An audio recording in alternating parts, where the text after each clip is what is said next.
امید ہے آپ سب خیریت سے ہوں گے۔ اگر آپ نے ابھی تک ہمارا چینل سبسکرائب نہیں کیا تو اسے ابھی سبسکرائب کر لیں اور بیل آئیکن کو دبانا بالکل بھی مت بھولیں۔ شکریہ۔ نمبر 9، کارادت زحل اردم، جو کہ اپنے کریئر کی چوٹی پر پرسنل ڈیولپمنٹ کی ماہر ہے، نے محبت اور رشتوں کے بارے میں مشاورت کے ساتھ ساتھ اپنی شائع کردہ کتابوں کے ذریعے کامیابی حاصل کی ہے۔ تاہم ایک جدید شہری اور خوبصورت خاتون کے طور پر اپنی شخصیت کے باوجود وہ گھر میں بالکل مختلف ہے، جسے وہ اپنے والد اور بہنوں کے ساتھ بانٹتی ہے۔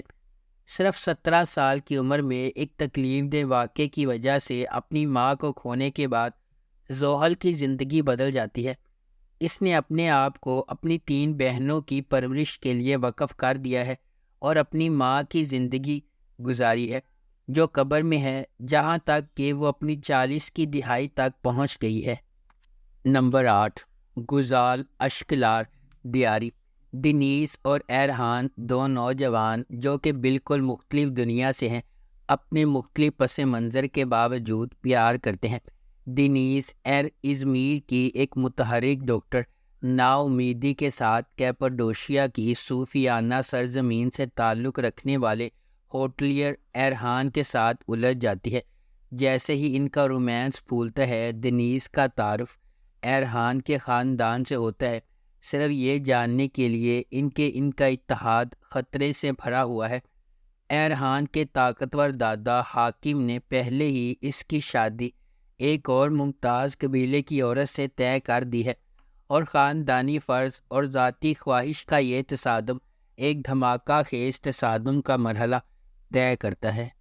نمبر 7، سیاہ قلب سمرو نے ان بچوں کو چھوڑ دیا جنہیں اس نے چھوٹی عمر میں جنم دیا اور اپنے لیے ایک نئی زندگی اور خاندان بنایا۔ میلک اور نوح نے اپنی ماں کی شناخت اپنی دادی کے آخری الفاظ سے سیکھی اور اسے ڈھونڈنے کے لیے نکل پڑے۔ سمرو، جس کی شادی اب کیپاڈوشیا کے ایک امیر ترین تاجر سامت سے ہو چکی ہے، اپنے بچوں کے ساتھ اپنی شاہانہ زندگی جاری رکھے ہوئے ہے۔ تاہم سامت کے بیٹے کے بارے میں اس کی پہلی شادی جہان سے مختلف منصوبے ہیں۔ میلک اور نوح کے راستے جو اپنی ماں کا سامنا کرنا چاہتے ہیں، غیر متوقع طور پر جہان اور اس کی ہچکچاہٹ والی منگیتر سیویلائی کے ساتھ گزر جائیں گے۔ نمبر 6، لیلا حیات اشک عدالت نوجوان لیلا کی زندگی اس وقت تباہی سے دو چار ہو جاتی ہے جب اس کے والد حلمی نور سے شادی کر لیتے ہیں، جو ایک بار لیلا کی مرحوم ماں کی دیکھ بھال کرتی تھی۔ محبت میں اندھا ہو کر حلمی کو لیلا کی نئی سوتیلی ماں کا عذاب نظر نہیں آتا، جس سے وہ ان کے گھر کو ایک زندہ ڈراؤنے خواب میں تبدیل کر دیتی ہے۔ افسوسناک طور پر حلمی کو بہت دیر سے احساس ہوتا ہے کہ نور وہ نہیں ہے جو وہ نظر آتی ہے۔ اپنی غلطی کی قیمت اپنی زندگی سے ادا کر رہی ہے۔ بے گھر اور اکیلی رہ گئی لیلا نے اس عورت سے بدلہ لینے کی قسم کھائی جس نے اس کے خاندان کو تباہ کر دیا اور اس کی زندگی چرا لی۔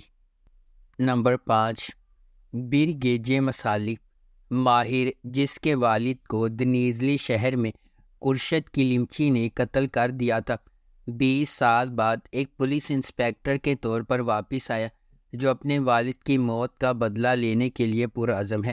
اپنے پہلے دن واپسی پر اس کا کرشد کی بیٹی جان فیزا نامی ایک مسحور کن لڑکی سے سامنا ہوا اور وہ فوری طور پر اس کی محبت میں گرفتار ہو گیا۔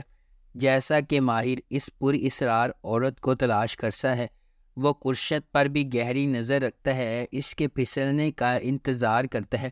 ماہر کو احساس ہے کہ اس کا موقع کرشد کی بیٹی کی شادی میں آئے گا، لیکن جو وہ نہیں جانتا وہ یہ ہے کہ یہ واقعہ اس کی زندگی کو ہمیشہ کے لیے بدل دے گا، جو ایک غیر متوقع موڑ سے بھری ہوئی رات کا آغاز ہوگا۔ نمبر 4، ایازن سونو گنیش ایک نوجوان خاتون ہے جس نے ابھی یونیورسٹی سے گریجویٹ کیا ہے اور اپنے آئیڈیل کو آگے بڑھانے کے لیے لندن جانے والی ہے۔ اس کا بھائی ایک بہتان کے نتیجے میں قید ہو جاتا ہے تو وہ اپنے تمام خواب ترک کرنے پر مجبور ہو جاتی ہے، اپنے بھائی کو اس جہنم سے بچانے کی قسم کھا کر جس میں وہ گر گیا ہے۔ گیجے ایاز کی زندگی میں گھس جاتی ہے جسے وہ سمجھتی ہے کہ اس صورتحال کا سبب ہے۔ ایاز کو اس بات کا علم نہیں ہے کہ وہ اپنی وراثت میں ملنے والی جماعت اور اپنے پیاروں کی حفاظت کے لیے جو بڑی غلطی سرزد ہوئی ہے، اس کی قیمت وہ محبت سے ادا کرے گا۔ نمبر 3، اعلان۔ میلکے جو بے قصور ہے اپنے شوہر کو قتل کرنے کے جرم میں سزا یافتہ ہے اور 20 سال بعد رہا ہو جاتی ہے۔ اس کا واحد خواب اپنی بیٹی ہازال کے ساتھ دوبارہ ملنا ہے جسے اس نے بچپن میں اپنی بہن کے سپرد کیا تھا۔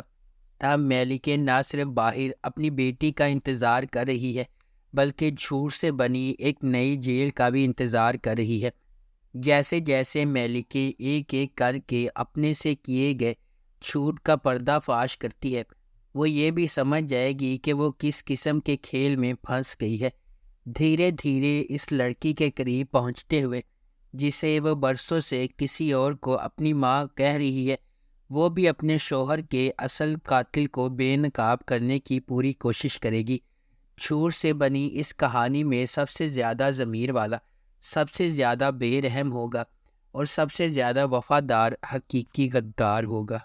نمبر 2، بیر سیودادیر۔ ترکی کے جنوب مشرقی علاقے میں 17 سالہ یشیل کو اس کے چچا کے بیٹے نے زیادتی کا نشانہ بنایا اور وہ پریگننٹ ہو گئی۔ جب وہ اس شخص سے شادی کرنے والی ہے جو اس کے ساتھ زیادتی کرتا ہے، ایرسن جو اس علاقے میں فوجی خدمات انجام دے رہا ہے، اسے اس کی شادی سے اغوا کر لیتا ہے۔ تاہم دلہا اور اس کے اہل خانہ فرار ہونے والوں کا تعاقب کرتے ہیں اور دلہن اور سپاہی کو پکڑ لیا جاتا ہے۔ دلہے نے ایرسن کو مار ڈالا اور یشیل نے دلہے کو مار ڈالا۔ یشیل جیل چلی جاتی ہے اور وہاں اپنے 2 بچوں، ایک لڑکا اور ایک لڑکی کے ساتھ بڑی ہوتی ہے۔ جب یشیل کو رہا کیا جاتا ہے تو وہ اپنے بچوں کی حفاظت کو یقینی بنانا چاہتی ہے، یہ جانتے ہوئے کہ طوفان قبیلے کے خون کو نہیں بخشے گا۔ یشیل نے ایک منصوبہ بنایا۔ اس کی رہائی پر وہ ایرسن کے خاندان سے رابطہ کرے گی اور دعویٰ کرے گی کہ ایرسن اس کے بچوں کا باپ ہے۔ نمبر 1، قزل گونجا لال۔ قزل گونجا لال مریم کی دل خراش کہانی سناتا ہے جو ایک اسلامی فرقے میں 14 سال کی عمر میں ہوئی تھی اور اب وہ اپنی بیٹی زینب کو شیخ کے پوتے کی دلہن جیسی قسمت سے 2 چار ہونے سے روکنے کے لیے بہادری سے لڑ رہی ہے۔ اس کی بھابھی کی رہنمائی میں جو فرقے کی ایک سابق رکن ہے، انہیں احساس ہوتا ہے کہ انہیں فرقے کے طاقتور چنگل سے زینب کو بچانے کے لیے بھاگنا چاہیے۔ ڈرتے ڈرتے اپنے منصوبوں کو اپنے ظالم شوہر سے چھپاتے ہوئے مریم کو پہلے سیکولر سائیکیٹرسٹ لیونٹ کے گھر میں دیکھ بھال کرنے والے کے طور پر پیسہ کمانا چاہیے جو اس کی مدد کرنے پر راضی ہے۔ ان کے متصادم مذہبی اور ترقی پسند عقائد کے باوجود مریم اور لیونٹ جذباتی طور پر ایک ساتھ کھینچے جاتے ہیں، لیکن ان کی زندگی میں انتشار اور گہرا ہوتا جاتا ہے جب ان کی بیٹی کی شناخت سامنے آتی ہے۔ اگر آپ کو ہماری یہ ویڈیو پسند آئی ہے تو اسے لائک کریں، شیئر کریں اور ہمارے چینل کو سبسکرائب کرنا بالکل بھی مت بھولیں۔ شکریہ۔